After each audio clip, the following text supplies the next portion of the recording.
Hi, I'm James Arfantekis. I'm the Dean of Graduate Studies here at Western Sydney University, and today's video is talking about how to fail a PhD. So, the first way to fail a PhD is to pick the wrong supervisor.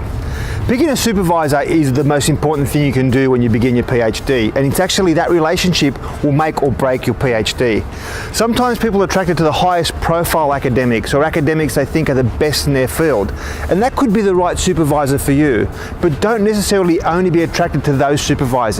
Pick a supervisor who wants to work with you in the way that you want to work, understands the project that you want to do, and also is willing to understand your ideas, especially if they're a little bit different. So don't always go for the highest profile person, go for the person who suits you the most. Second sure way to fail your PhD is to either avoid your supervisor, ignore your supervisor, or ignore their advice. A few years ago I found a friend of mine in a PhD lab hiding behind a photocopier. When I asked her what she was doing, she said she was actually hiding from her supervisor.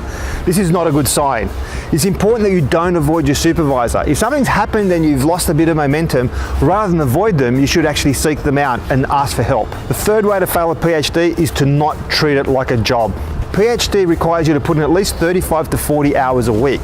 That is 9 to 5 every day, at least 5 days a week. And this is how you should treat it. Sometimes people think that they've got plenty of time, make appointments to catch up with friends for coffee or do something, and they waste time. This is actually a fundamental error that many PhD students make. So you need to treat it like a job, working 7 or 8 hours a day, and treat it as a professional would. The fourth way to fail a PhD is to wait for people to tell you what to do. Especially within the Australian context, the PhD student is expected to lead the project, lead your research. Don't sit around and wait for people to tell you who to interview, when to interview them, how to interview them, what research to do, what to read. Always seek advice from your supervisor, but it's most important that you lead the project and don't wait around for people to tell you what to do. Number 5 in tips how to fail your PhD is to leave all your writing towards the end. So you spend a couple of years doing all the research and doing all the interviews or doing all your lab tests, and then with a year to go you think to yourself, now I'm going to do my writing. Staring down the barrel of trying to write somewhere between 50 to 100,000 words in 1 year is almost impossible. So what you should do is make sure that you start writing from the very first day that you start your PhD. Never leave your writing to the end. It's a surefire way to fail your PhD. The sixth way to fail your PhD is to be precious, not take feedback, or actually aim for perfection. What happens is everything you write, no matter if it's a first draft or the 10th draft, it's always going to have room for improvement. When you get feedback, don't be sensitive about it. Look at it, take advantage of it, see how you can improve your work. So definitely avoid being precious. Being precious is a certain way to fail your PhD. The seventh big error that people make that leads to them failing their PhD is to never plan time off. You always need to reward yourself with some time off. Could be one night, could be a weekend, could be a whole week.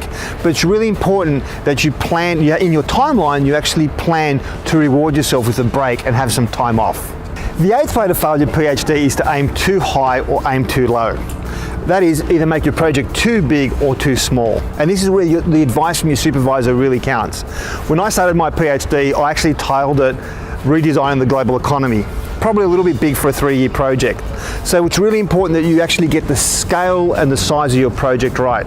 Aiming too high or aiming too low will mean that you're definitely going to struggle to complete your PhD. The ninth way to fail your PhD is to not discuss potential examiners with your supervisor. And this is really good advice from the mighty thesis whisperer. Within the Australian context, you cannot pick your examiners, but you need to discuss them with your supervisor. So it's really important that you identify potential examiners that you think would understand the aims of your project and will mark it in the spirit in which it's written. So that's it from me, 9 tips on how to fail your PhD.